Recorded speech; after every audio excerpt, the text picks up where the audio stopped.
All right, so this is the last section of chapter 16. We're just going to talk more about arc length and area of sectors. And this is not generally a formula that you're given. Whoops. Oh man, how do I undo that? Perfect. These aren't generally formulas that you get on formula charts, so we're going to write them here, but they should be pretty easy to find. Remember, arc length is like a part of a distance around a circle.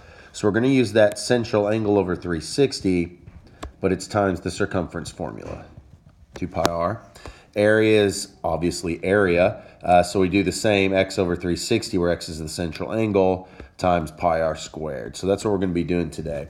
So let's go ahead and look at this first problem. Find the length of the arc indicated and the area of the sector bound by that arc. So over here, I can already tell you that x is my 120, and it looks like I have r there, so now it's just plugging them in. So I'm going to go ahead and do x over 360, so 120 over 360 times 2 pi times the r value, 30. I'm going to go ahead and simplify the fraction. You can use your calculator if you want to, but that's 12 over 36, which is 1/3, times 2 times 30 give me 60 pi. And then 1/3 of 60 is 20, so I get 20 pi units. So not too tough. If you want to, since we already did one of them, you could just take this. I mean, if you notice, these are exactly the same. I'm just going to take this and write it over here, so I know that's 1/3 again, but this time it's pi times 30 squared, which is 1/3 times 30 squared is 900, so 900 pi. And then 1/3 of 900, or 900 divided by 3, gives us 300 pi units squared. So really not tough, just try to remember those formulas. Let's look at the next one. Find the length of the arc indicated and the area of the sector bound by the arc. So the exact same question. This time they didn't explicitly write out the angle, but we know what it is. It's 90 degrees, okay? So I have 90 over 360. For arc length, I do 2 pi times r. This is another common one too. 90 over 360 is 99 over 36, which is 1/4, times 24 pi. 24 divided by 4 will give us 6 pi units. We switch over to the other one. I already know that 1/4 is the ratio, so 1/4 times pi times 12 squared, which is 1/4 times 144 pi. And then 1/4 times 144 would be 36 pi in units squared. So guys, I don't think y'all are going to have any troubles with that. Just make sure you know the formulas. Let's look at this number 3, because this is a little bit different. This is an area of a shaded region, so we can't just use the normal thing. We're going to have to do two things, and probably sometimes we'll have to add, sometimes we'll have to subtract. So this one, I need to know the area of just this shaded part, okay? Well, there's a couple of things I know. It is part of a sector that goes from here to here. So I'm going to do that. I'm going to go ahead and find the area of that whole sector. Then I can come back and find the area of this triangle, because I know it's 30, 60, 90, and then I can subtract that, okay? So I'm going to find the area of the whole sector. Let me kind of color this in so you can see. So first, I'm going to find the area of the whole thing. Then I'm going to find the area of the triangle, and I'm going to subtract that out. And that should just leave me with the shaded regions, okay? So it's a horrible thing all over my picture. So I'm going to start with the sector part. I don't know why I did that. So I need to find the area of the sector. That's going to be 180 over 360, because it's a semicircle, times pi times 10 squared. Remember, that's sector, area of the sector. Well, 180 over 360 is 1/2 times 100 pi. And then 1/2 times 100 pi would be 50 pi. So that's the whole sector. But I'm going to subtract out the area of that triangle.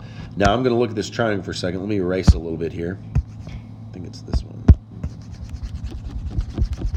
They gave me the hypotenuse of that triangle, and that's really all I need. It's a 30, 60, 90, and they gave me the 2x side. So that means that this side over here across from 30 is going to be 10, and that the part across from 60 is going to be 10 square roots of 3. Now the easiest way to find the area of a triangle, so I'm going to put triangle over here. I'm going to find the area is 1/2 base times height. Well, 1/2 of, and it doesn't matter which one you choose, I'm going to take that one, 10, the base, times 10 square roots of 3, which is the height. 10 times 10 is 100. Half of 100 would be 50, but I have the square root of 3 hanging around there. Now, I can't do anything here because one of them has pi and one of them has the square root of 3. So my area is actually the 50 pi, the area of the whole sector, minus 50 square roots of 3, the area of the triangle. We're going to have units squared. So that's a little bit tougher than what we're used to. If there's questions, that's probably going to be what it's over. So make sure if you're having troubles, you let me know tomorrow. Go to the next page. Now this one wants us to just find this little bitty sliver right here. So you really want to think about how you're going to do this. The things I know is I could find the area of this triangle right here, and I could find the area of the whole sector. So I'm going to kind of do the same thing that I did last time. I'm going to first find the area of the whole thing. So first I'm going to do the sector. Then I'm going to find the area of the triangle and subtract that away, and that should leave us with what we want, okay? So let's go ahead and find the area of the sector. This time our angle is 60 over 360 times pi times 12 squared. 6 over 360 simplifies to 1/6. 12 squared is 144. And then I have my pi. And then I can do 1/6 of 144, and you end up with 24 pi.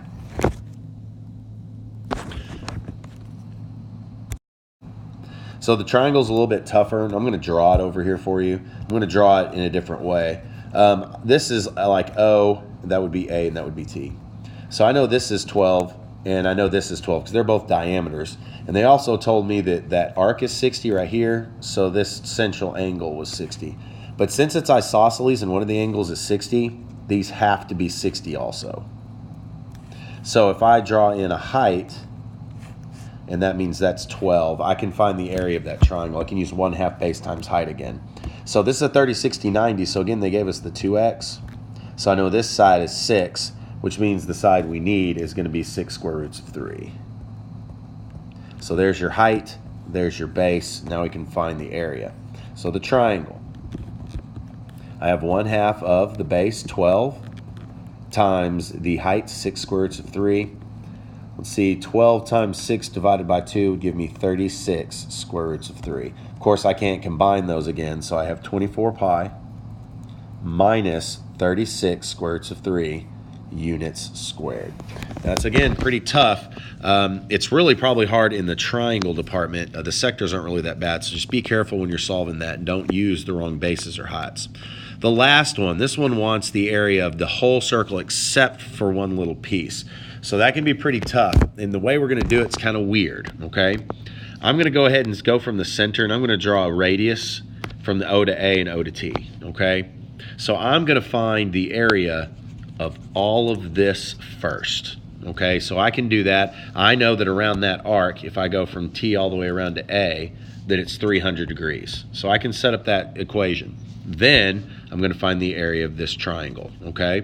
They tell me down here that the diameter is 12, so that means the radius must be 6, so it turns into kind of like the last problem.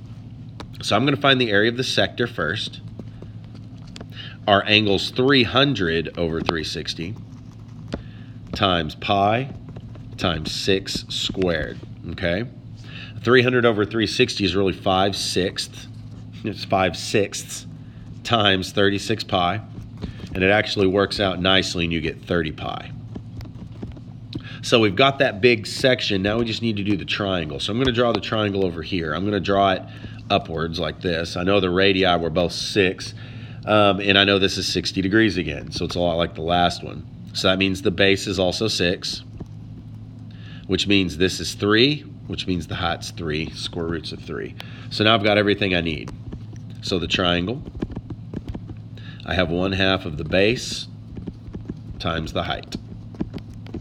6 times 3 is 18 divided by 2 gives me 9 square roots of 3. But remember this time, guys, I'm adding that to my total. So my answer is 30 pi plus 9 square roots of 3.